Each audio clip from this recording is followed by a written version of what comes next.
zona tubular, por así describirlo, por así decirlo, donde esta zona tubular va a estar o va a ser responsable de lo que es la reabsorción de sustancias, en ese sentido, antes de ser eliminadas por la orina. Estas estructuras, que son los túbulos, van a ser responsables de esa función. Y lo otro es la parte del tejido intersticial.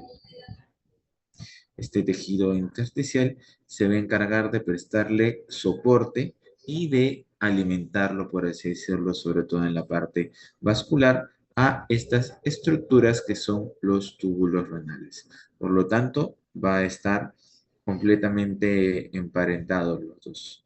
Ahora, de repente, alguna cuestión o alguna pregunta será, doctor, ¿y puede existir solo daño tubular y solo daño intersticial? Sí, se podría dar en ciertas medidas, o mejor dicho, algunos componentes o algunas sustancias o quizás de repente algún proceso inflamatorio puede solo dañar el tejido intersticial, ¿sí? Como algunos fármacos, algunas situaciones patológicas pueden solo dañar la zona tubular. Pero como generalmente están muy emparentadas y de repente la manera de hacer un correcto diagnóstico o un correcto descarte está un poco limitada, básicamente, generalmente más vamos por el tema de que es una asociación, por lo que están estrechamente ligadas las dos. ¿Ya? Un ratito. Esto quiero minimizarlo. Ahora sí, ya está. Muy bien. Este daño que se produce en esta zona de los túbulos y que compromete el tejido intersticial podría estar dividido, no podría, estar dividido en dos, en un daño agudo y en un daño crónico. El daño agudo básicamente es algo rápido, es algo que sale del momento en ese sentido, mientras que el daño crónico sí se perpetúa en un lapso de tiempo mucho más prolongado y por lo tanto va a tener ciertas características o ciertos compromisos particulares. La enfermedad túbulo-intersticial per se es una causa también muy llamativa o sugerente, sobre todo en los pacientes o en los pacientes de unidad de cuidados intensivos, que va a producir una disfunción a nivel renal. Dentro de las manifestaciones clínicas que vamos a tener, sí va a producir un grado de insuficiencia renal. Y este grado de insuficiencia renal va a tener manifestaciones muy variables en ese sentido. No les podría definir netamente o ciertamente cuál va a ser una manifestación per se de una enfermedad tubulointersticial. Y en los pacientes, por ejemplo, que tienden a la cronicidad de esta patología o de este daño, para poder describirlo de una manera más sencilla, vamos a ver de que también podrán ocasionar causas de enfermedad renal crónica o puede entrar dentro de las causas de enfermedad renal crónica. Dentro de las categorías que vamos a tener al respecto, vamos a tener dos para poder diferenciarlas, como les había dicho, la parte aguda y la parte crónica.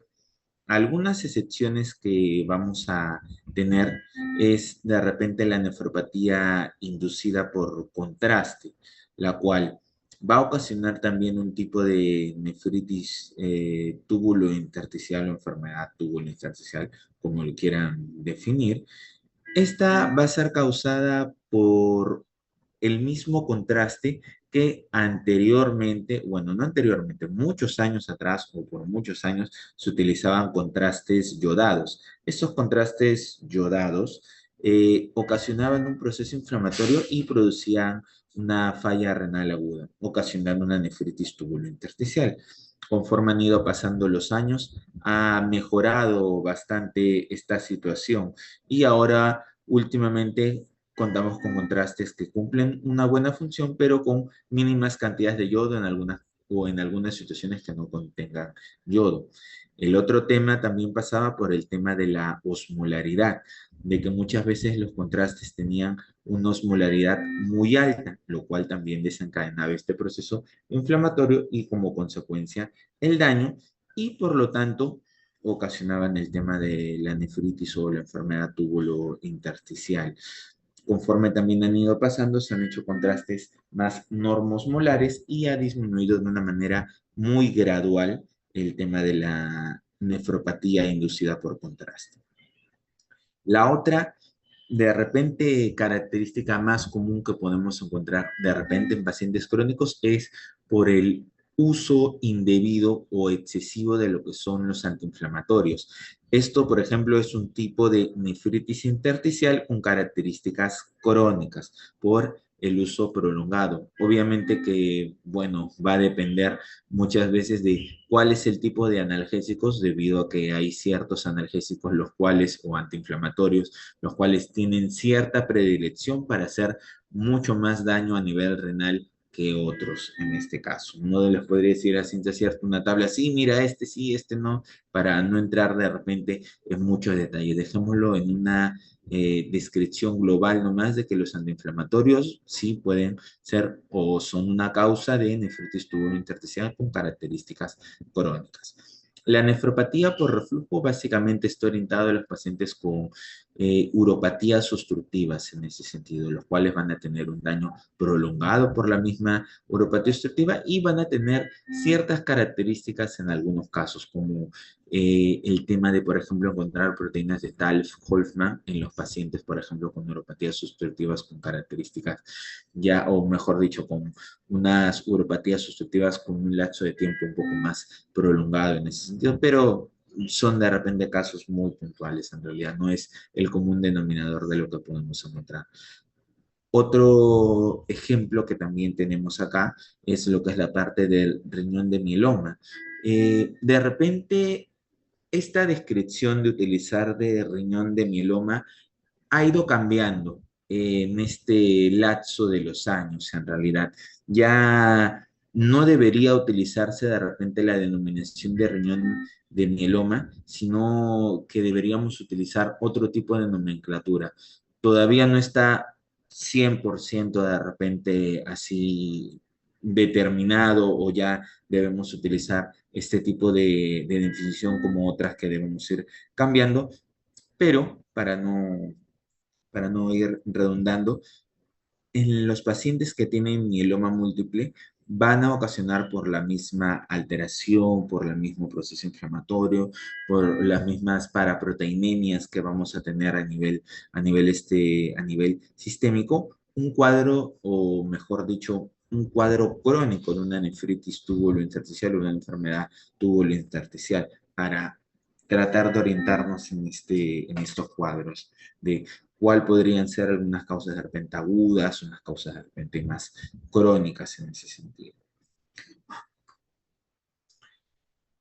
Con respecto, como yo les había mencionado en diapositivas anteriores, de que el tema del tejido intersticial iba a estar, aparte del soporte para la zona tubular, iba a estar bastante vascularizado.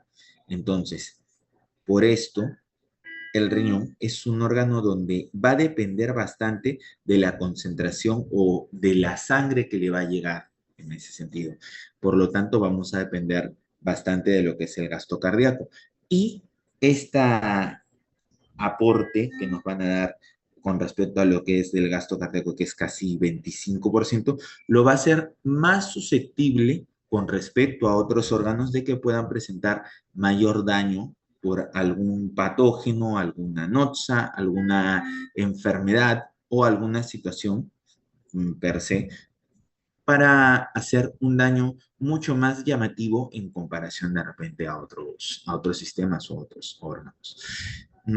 Por lo tanto, muchas veces las concentraciones de los agentes tóxicos llegan, por decirlo así, de manera más elevada o con concentraciones más elevadas a los riñones y por lo tanto van a producir un daño mucho mayor a este nivel. Hay que también tener en cuenta lo que es la parte de las células tubulares, que van a estar expuestas muchas veces, por ejemplo. Si la concentración de un fármaco, por ejemplo, nefrotóxico, pero que es necesario, bueno, este fármaco podría dañar en 10 veces el organismo. Cuando llega a lo que es la parte de las células tubulares, estas concentraciones pueden ser mucho mayores, 300, 1000 veces en realidad, a lo que va a poder ocasionar o lo que pueda estar circulando dentro del organismo. Con respecto a lo que es la parte de la nefritis intersticial con características agudas, básicamente es un proceso mucho más reversible porque va a tener características de un infiltrado inflamatorio agudo y generalmente, como les había descrito, no es una causa de repente muy común que vayamos a encontrar en el global de pacientes con causas por una falla renal aguda, lesión renal aguda, injuria renal aguda. Mientras no haya una definición concreta al respecto, vamos a mantener esta denominación así con respecto a la falla renal aguda. Vamos a ver de que es una causa poco común. No es, por decir así, el común denominador de lo que nosotros vayamos a encontrar, pero es siempre importante que lo determinemos o lo tomemos en cuenta. ¿Por qué? Porque a pesar de su poco porcentaje como una causa de falla renal aguda, muchas veces tenemos que estar asociándolo al cuadro que ha estado presentando el paciente. Por ejemplo, yo tengo un paciente en la unidad de cuidados intensivos, ok, con una, por ejemplo, a ver, ¿qué se me puede ocurrir? Una colangitis, ya, que es una inflamación del conducto de, ¿cómo se llama? De uno de los conductos del páncreas, ya. Ok, entonces está con una sepsis el paciente, chocado, está en mal estado general, ok, está utilizando diversas drogas para poder mantener su función sistémica en realidad, pero la función renal todavía está conservada, está con valores o con un buen flujo urinario o con un buen valor de creatinina, y en eso dicen, bueno, necesito determinar cómo es el conducto pancreático y por lo tanto necesito un estudio con contraste. Ya, ok, entonces, bueno, ok, vamos a darle el estudio con contraste debido a que es necesario así para poder reevaluar o continuar con el manejo del paciente. Le dan el paciente el estudio con el contraste y en eso comienza a presentar de repente una disminución del flujo urinario, un aumento de los valores de creatinina. Entonces podemos decir, bueno, si antes del estudio con contraste estábamos bien con el paciente, estaba estable, estaba en condiciones adecuadas y posteriormente al estudio ha comenzado con una disfunción, entonces podemos decir que el paciente dentro de nuestro global ha presentado una nefritis tubulointersticial ocasionado por un nefrotóxico, en este caso el contraste, y probablemente esta sea la causa de la lesión renal, como un ejemplo para poderlo poner. No es una causa de repente muy común porque de repente nosotros podemos tener asociado, no, pero puede ser por la misma sepsis, no, pero puede ser por una deshidratación, no, que el paciente se chocó y por eso necesitamos más fármacos, necesitamos más fármacos vasoactivos para poder mejorarlo, etcétera, etcétera. Pero dentro de nuestro global deberíamos tener esta consideración al respecto. Con respecto a lo que es la historia de la nefritis tubulointersticial, antes, lo más común que se podía asociar antes del uso de repente o la disponibilidad de los antibióticos era causas por sepsis. Una vez que se comenzó a utilizar los antibióticos, disminuyó bastante esta causa per se, pero surgieron por ejemplo, por así decirlo, causas que van a producir este nefritis tubulointersticial, como es el uso indiscriminado de antibióticos que tenían mayor predisposición para el daño a nivel renal. Otros medicamentos, los cuales, por ejemplo, van a producir también nefritis intersticial. De repente, con características más crónicas, son los inhibidores de la bomba de protones y los antiinflamatorios no esteroideos. Dentro de nuestro global de causas que vamos a tener que pueden producir nefritis tubulointersticial, cerca del 80% va a estar básicamente inducida por lo que son medicamentos. Dentro de los factores en los cuales van a las células tener mayor o van a estar más vulnerables en su exposición a toxina, va a circular lo que son los mecanismos de transporte tubular. Como les había dicho, este es un tejido el intersticial bastante vascularizado, sirve de bastante soporte y la zona tubular o el tejido tubular, bueno, los túbulos renales se van a encargar de bastante de lo que es reabsorción de lo que son las sustancias útiles. Va a pasar de que los fármacos se van a unir a proteínas que generalmente van a protegernos de este tipo de toxicidad. Pero ¿qué pasa cuando se saturan este tipo de proteínas para evitar lo que es la toxicidad? Va a estar expuesto este tejido y por lo tanto va a generar daño a ese. Lo otro que se va a producir es también el mismo transporte celular que va a exponer a las células y las organelas a diferentes sustancias, las cuales van a ser en su mayoría o en este caso nefrotóxicas.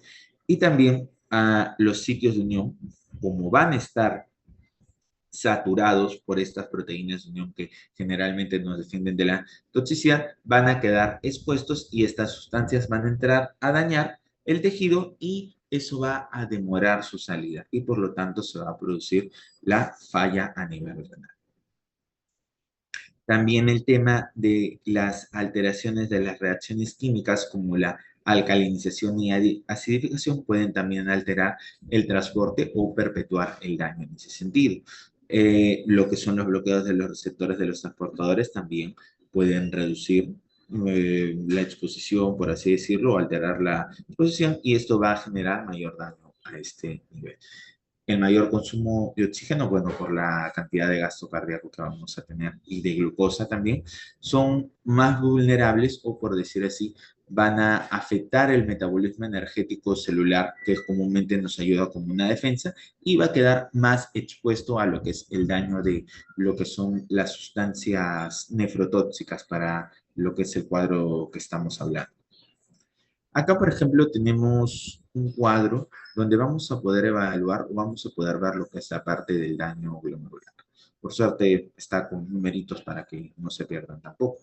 Como un primer daño, vamos a tener lo que es el aumento de la presión intraglomerular. Esto va a generar lo que es la fuga de mediadores inflamatorios a lo que es la parte del intersticio tubular. O sea, la zona de soporte se va a ver alterada y la zona vascular también se va a ver comprometida. Esta fuga de procesos inflamatorios, mediadores inflamatorios, va a hacer de que los leucocitos escapen a la zona de los capilares glomerulares. Y este escape va a generar una obstrucción a ese nivel. El mismo proceso inflamatorio va a generar de que no haya una buena relación a ese nivel, va a haber un tamponamiento de este nivel y por último vamos a tener lo que es las migraciones celulares, con lo cual van a terminar de obstruir lo que es la parte del túbulo proximal. Dentro de las causas que vamos a tener de nefritis túbulo intersticial, como bien les había dicho, una de las principales que generalmente tuvimos hasta antes de la aparición de los antibióticos fueron los procesos infecciosos. Luego, suena muy irónico, pero con el uso de antibióticos también generó una nueva causa para lo que son lo que es el daño a nivel del renal y se sumó a la causa de agentes tóxicos o de repente reacciones inmunológicas, por ejemplo, en los pacientes que hacen, por ejemplo, vasculitis o lupus, que no son causas muy comunes de nefritis intersticial, pero también lo tenemos que poner ¿cómo se llama? Como una causa que se pudiera producir.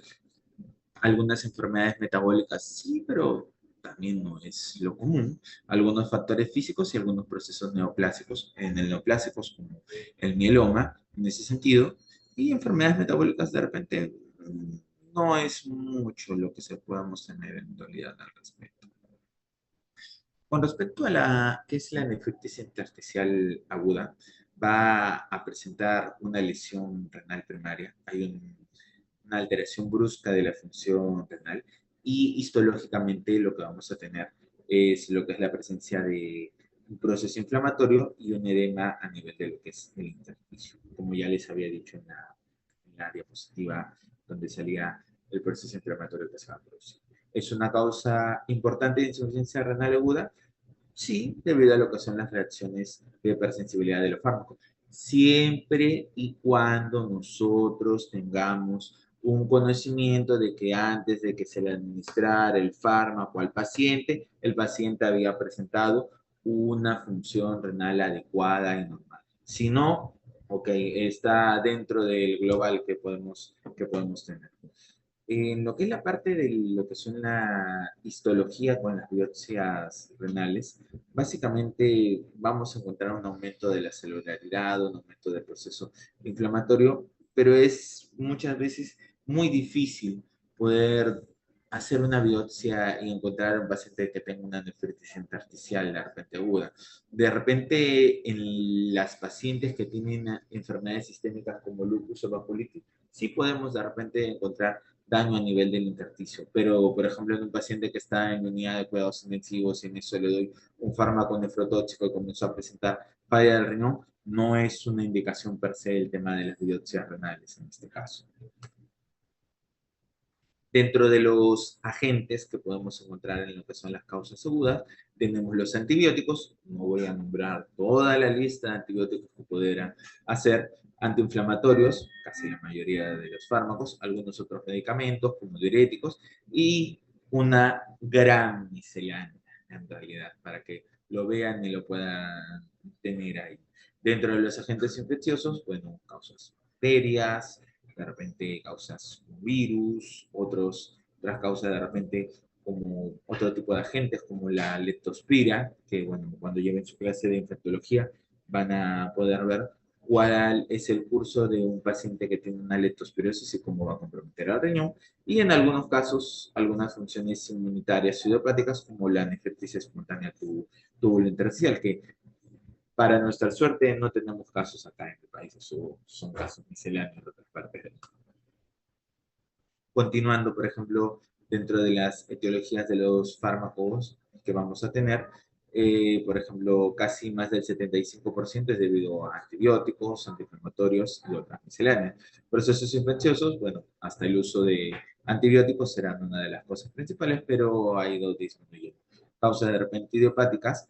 Y lo otro también que podemos tener es enfermedades asociadas a otras enfermedades sistémicas, como les había dicho, Sjögren, lupus, vasculitis, procesos neoplásicos, mielomas, linfomas, algunas alteraciones metabólicas, hipercalcemia, hiperuricemia, un poco difícil porque generalmente en nuestro medio las causas de hipercalcemia generalmente son debidas a procesos neoplásicos, por eso no lo describí como de repente, sí, que tenemos a nuestro paciente con hipercalcemia, no. Siempre que tenemos un paciente con hipercalcemia, siempre tenemos que descartar que no se trate de un proceso neoplásico.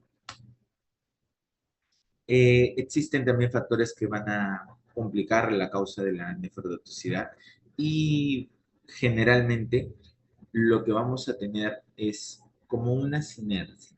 El uso de dos fármacos nefrotóxicos, los cuales van a dañar de manera más categórica lo que es la parte de la zona intersticial. Esto también genera bastante, de repente, debate en el sentido de que qué fármaco debería ser el ideal para evitar menos complicaciones. Muchas veces terminamos fallando miserablemente porque al final terminamos de repente haciendo las cosas como no se deberían hacer en ese sentido. ¿Ya? Otro punto también importante es de que muchas veces la mayoría de los fármacos se eliminan por vía renal y estos hacen de que su concentración, como ya les había explicado en diapositivas anteriores, sea mucho más alta a este nivel. Acá también, por ejemplo, dentro del slides, lo pongo también como algunas veces algunos fármacos antiinflamatorios pueden estar o pueden ocasionar alguna causa de síndromes nefrotóxicos, pero poco difícil de escribir, no es muy común que digamos. Lo que es la parte de los procesos infecciosos va a depender del tipo de patógenos, causas bacterianas, virus, misceláneas. Es llamativo todo lo que podemos encontrar. Otro tipo de infecciones por estreptococo, leptospirosis, criptococo, legionela virus, hantavirus, citomegalovirus también puede tener repercusiones a nivel de lo que es renal y ocasionar una nefritis intersticial aguda. infecciones sistémicas, también como les había dicho, lupus, vasculitis, Sjögren. En su gran mayoría las enfermedades sistémicas del tejido conectivo generalmente tienen bastante repercusión a nivel de lo que es renal, o en su mayoría todas tienen daño a nivel renal, así que es bastante llamativo poder encontrar estas características.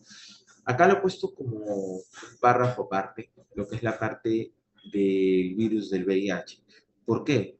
Porque per se el virus del VIH sí puede causar un daño a nivel inflamatorio y a nivel renal. Puede ocasionar síndrome nefrótico, síndrome nefrítico, nefritis intersticial, falla renal crónica, enfermedad renal crónica, lesiones renales agudas. Es un virus el cual, como algunas veces uno de mis colegas lo describió, o de repente uno de en la residencia, uno de mis neurólogos, que es el gran simulador porque te puede simular varias patologías a la vez. Incluso puede tener repercusiones o manifestaciones como si fuera una glomerulopatía primaria en este, o a la biopsia podremos encontrar características histológicas de que se trata de una glomerulopatía primaria, pero está asociado a lo que es el virus del VIH. Aparte de esto, el virus del VIH tiende a tener bastantes infecciones oportunistas y por lo tanto suma o agrega mayor, por decir, agrega una causa más para lo que es el cuadro de nefritis intersticial. También el uso de los fármacos, muchas veces son fármacos son nefrotóxicos en realidad y también van a comprometer bastante la función del riñón.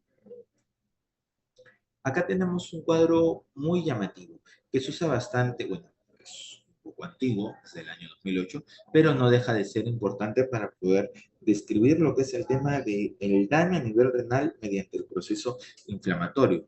Vamos a tener un cuadro de isquemia, esto va a desencadenar un cuadro, un proceso inflamatorio, va a haber un daño a nivel tubular, una alteración del citoesqueleto con pérdida de la polaridad de las células, va a haber una necrosis, una apoptosis y al final va a terminar en una obstrucción a nivel tubular. Por otro lado, vamos a tener un daño al endotelio, se va a activar los procesos inflamatorios, va a haber vasoconstricción, liberación de citoquinas, liberación de procesos inflamatorios, disminución o aumento de lo que es el óxido nítrico también, y esto también va a perpetuar la isquemia y va a producir también una obstrucción a nivel capilar.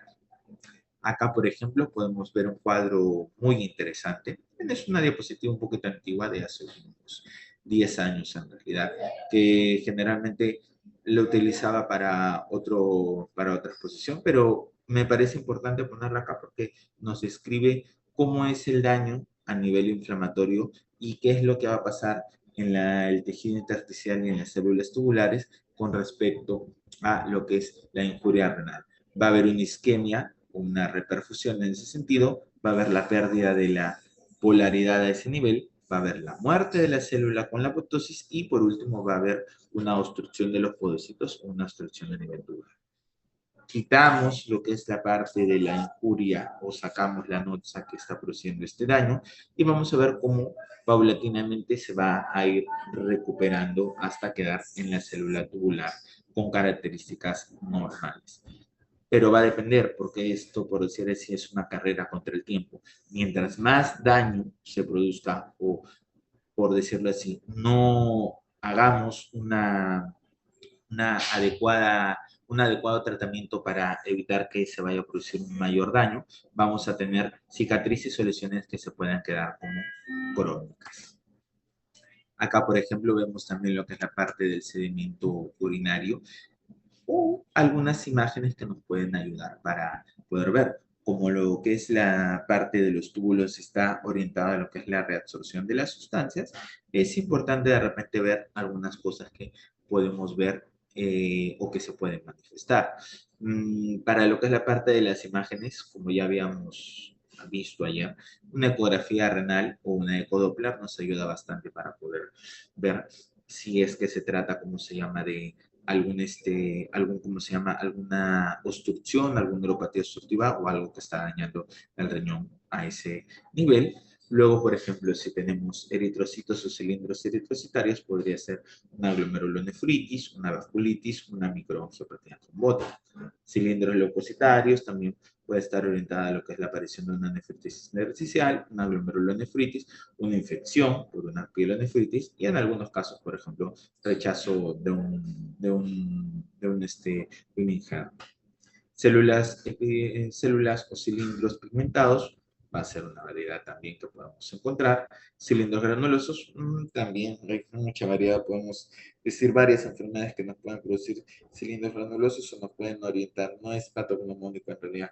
Eh, lo que antes, por ejemplo, sí teníamos bastante o describían bastante en el libro es la aparición de eosinofiluria. Encontrabas tú glóbulos rojos si te salían o por así decirlo, si te salían, por ejemplo, con características de eosinófilos, en ese sentido, era muy sugerente de que se trataba de una nefritis intersticial. En este caso, con características alérgicas, en realidad no es tampoco muy patognomónico, que digamos. Cristales también es otra variedad.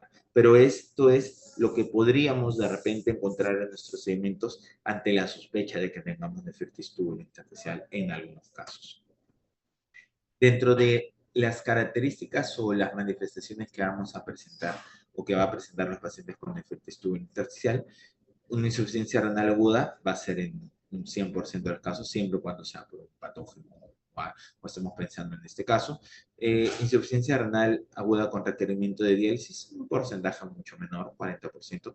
Artralgias, variable. Fiebre, procesos inflamatorios, procesos infecciosos también te pueden dar. El exantema cutáneo, de repente, si es que se trata de algún componente alérgico en ese sentido. Eosinofilia, también, si es que vamos pensando en un proceso de repente alérgico, en un proceso inflamatorio también. Micrematuria, en un 67%, sí, puede ser, puede ser.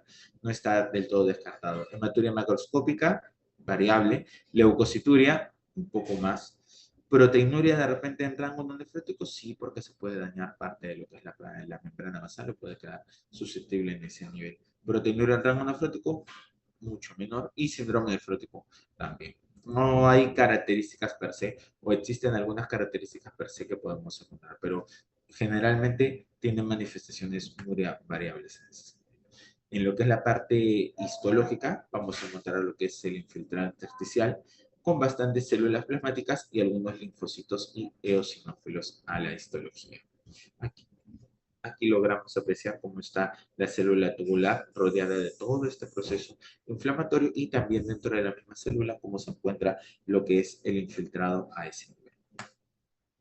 Acá, por ejemplo, podemos ver un gran proceso inflamatorio a nivel de lo que es todo el túbulo y las células intersticiales, con bastantes depósitos de polimorfos nucleares, los cuales van a prácticamente ocupar toda la zona tubular y van a manifestarte en toda la que es la parte del intersticio. Acá un infiltrado glomerular, o mejor dicho, un infiltrado inflamatorio dentro del glomérulo también, o mejor dicho, centro glomérico en ese lado, como compromete toda la parte de los túbulos, los vasos y el intersticio. Con respecto al tratamiento, básicamente va a tener que ser dirigido al retiro del agente causal. Se evidencia más en lo que es en las biopsias con una fibrosis intersticial, que va a tener bastante impacto directo en lo que es la insuficiencia renal crónica, pero como les he dicho, no es el común denominador biopsiar a los pacientes, o no es una indicación per se de biopsia en ese sentido. El uso de corticoides todavía sigue siendo controversial en ese sentido, pero en algunos estudios se ha demostrado que ha ocasionado una reducción del proceso inflamatorio y ocasionado una mejoría de la función renal. Con respecto a las características, o bueno, a la nefritis intersticial, tubular intersticial crónica, va a ser con características multifactoriales. Los fármacos van a seguir siendo la causa principal y dentro de las cuales van a estar lo que son los analgésicos. El consumo crónico de más de 5 años en grandes cantidades puede ocasionar o está más estudiado lo que es una nefritis tubulointersticial crónica. Histológicamente va a haber atrofia tubular, fibrosis intersticial y un filtrado celular a nivel del intersticio en este caso. Según va progresando la gravedad de las lesiones, son más frecuentes las alteraciones glomerulares como fibrosis y glomerulosclerosis. Suelen tener una evolución lenta, poco expresiva en realidad, características inespecíficas en este caso. Algunas veces pueden presentar características urinarias como poliuria, polidipsia o micturia en algunos casos. Va a perderse la capacidad de la reabsorción de sodio, así como la capacidad de la acidificación. Y la proteinuria puede ser en rango variable. Y la falla renal va a cursar con características mucho más lentas en ese sentido. Dentro de las etiologías que vamos a tener, fármacos, acá podemos tener los analgésicos, los antiinflamatorios, algunos medicamentos como litio, ciclosporina, en los pacientes, por ejemplo, que tengan indicaciones per se para su uso. Algunas causas tóxicas también como plomo, cadmio, mercurio, no es tan común por suerte acá en la ciudad. Procesos neoplásicos sí, con características bastante crónicas. Alteraciones metabólicas, variable, hipercalcemia generalmente está asociada a procesos neoplásicos. Algunos con base inmunológica de larga data, también algunas uropatías obstructivas con características más crónicas. En otros casos ya procesos glomerulares o con proteinuria crónica. Nefropatía por radiación, por suerte no es común acá. Y nefropatía de los Balcanes, bueno, no estamos en una zona predisponente para eso. Muy bien. ¿Dudas? ¿Preguntas? ¿Todo bien? ¿Todo en orden? ¿Qué dice el chat? Todo claro, doctor. Muy bien.